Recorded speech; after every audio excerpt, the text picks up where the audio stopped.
All stop Vamsi. Over to you. Go Vamshi. Thank you, Toastmaster, today, and a very good evening to all my dear friends. So, how many of you have this habit of reading novels? Show of hands. Okay, so that's good. So, how many of you have this habit of reading between the lines? Wow, at least a couple of hands. So, when I say reading between the lines, my friends, to understand the intention and emotion of the author from his words through his characters. So, without further ado, let me tell you that my speech project demands to tell the audience that the importance of interpretive reading. So, we all read the novels. So, but how to read between the lines and how to understand the intention and emotion of the author.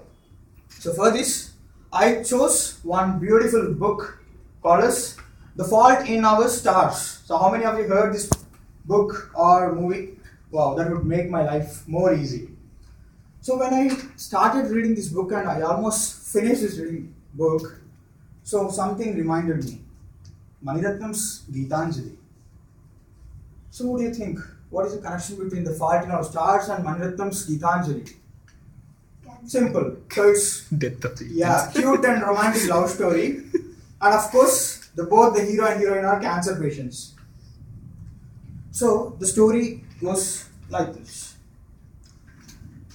Look, Hazel Grace Lancaster, so heroine of the story, a 16-year-old with cancer that has spread to her lungs, attends a cancer patient support group at her mother's behest. So essentially, a support group is where all the cancer patients come, sit, and understand and empathize others' disease and troubles, and spend their last days in the church or a prayer hall. So that is a support group. So at first she hesitates because she feels like it has done her nothing. She thinks attending the support group could be the worst part of her life until a particular support meeting.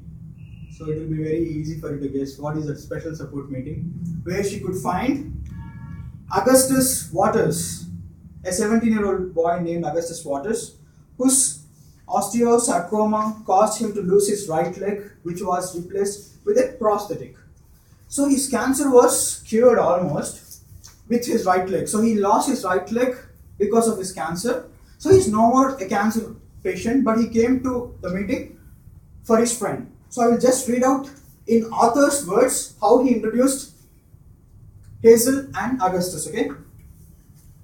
So we introduce ourselves to the support group.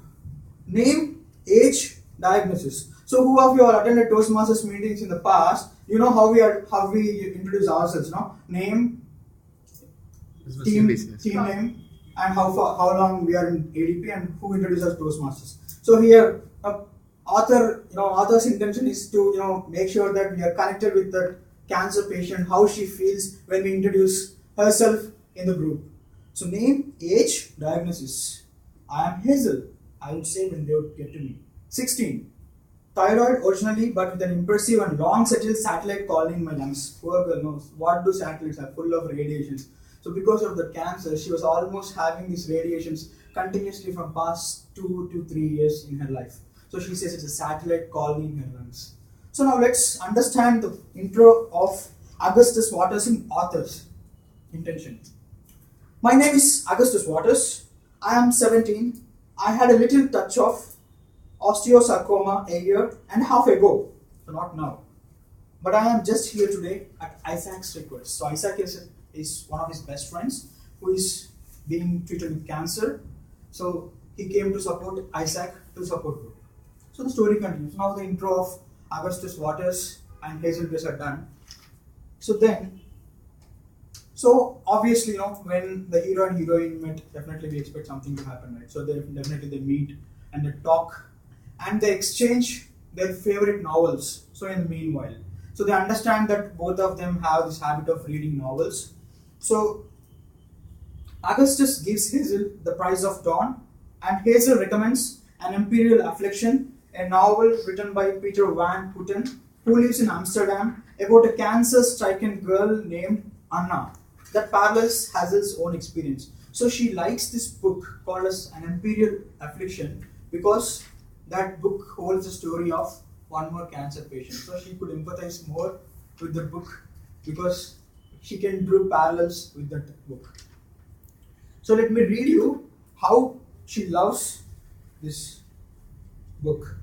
I went to bed a little early that night. So when I say I, the whole book is described by Hazel.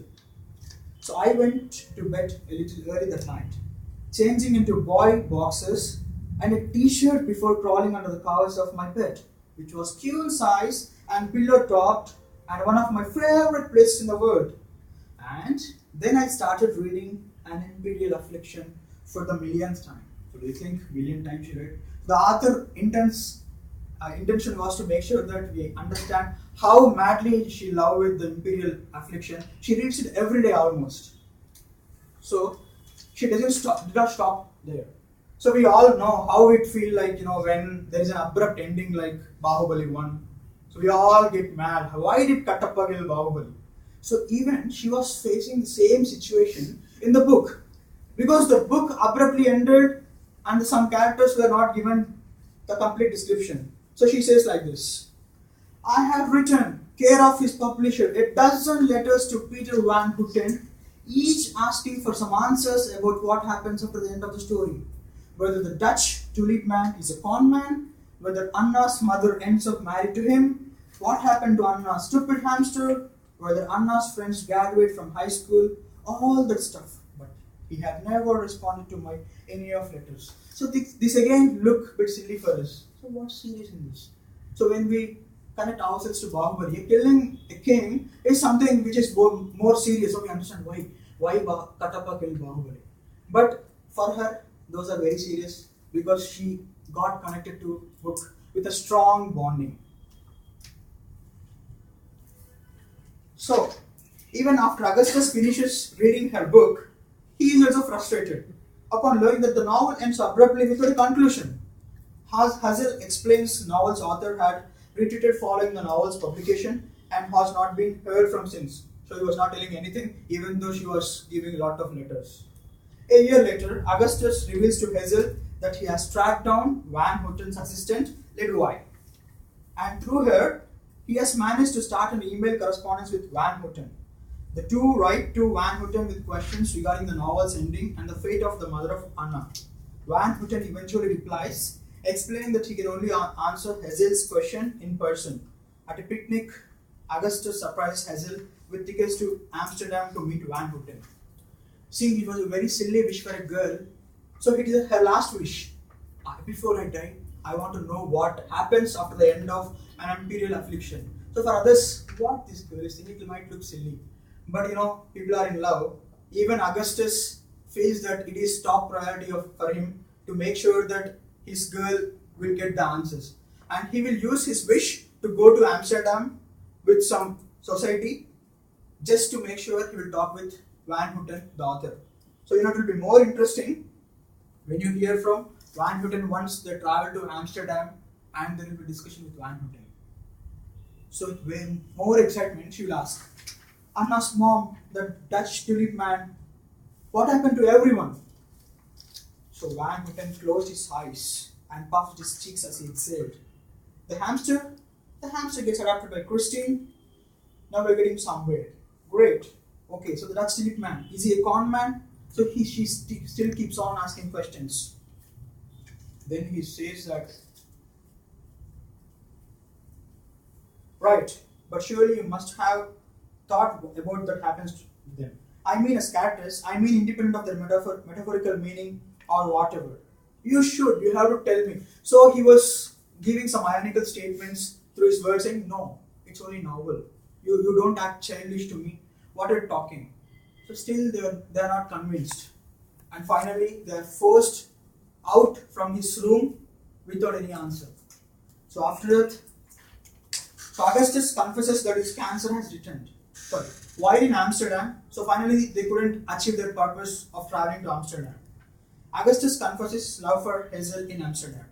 So Hazel and Augustus finally meet Van Houten but are shocked to find that he is a mean-spirited drunk. So there are no answers from him. Horrified by Van Houten's behavior, Ledoy confesses to having arranged the meeting on his behalf, angering Van Houten, who proceeds to insult Hazel's cancer, starting an argument and causing Hazel and Augustus to flee from the drunken author's home. So there's a lot of discussion going with Peter Van Houten and Hazel. So he insults her cancer. So maybe people who are stricken with cancer behave like this, behave childish. So he insults her a lot. So with a lot of disappointment, they travel back to Indianapolis. So after that, so they understand that Augustus' cancer will return back to him and he's going to die very soon. So after that, so he plans for a pre-funeral. So he wants to make sure that he wants to hear from his beloved ones how they eulogize when they die. So he arranges pre-funeral. So these are all some important emotions, how a person behaves when he's going to die. So after his death, Hazel learns that Augustus was writing a sequel to an imperial affliction. So just to make sure that his girlfriend's wish will be satisfied. Hazel reads Augustus' words. He says getting hurt in this world is inevitable, but we do to get choose who we allow to hurt us, and that is happy with his choice, and hopes she liked her choice too. The book closes with Hazel stating that she's happy with her choice. And a couple of words from Augustus at the end of the narration. What else? She's so beautiful. You don't get tired of looking at her. You never worry if she's smarter than you. You know she is. She is funny without ever being mean. I love her. I am lucky to love her. Hope she loves my choice. I hope she likes me. And then she just mentions, I do, Augustus, I do. And the book ends. So the fault now starts, my friends. So a lot of emotions, innocence, love, friendship, sacrifice. So I think when we really interpret a novel through the author's intention, then we understand these real emotions and we understand a book called The Fault in Our Stars.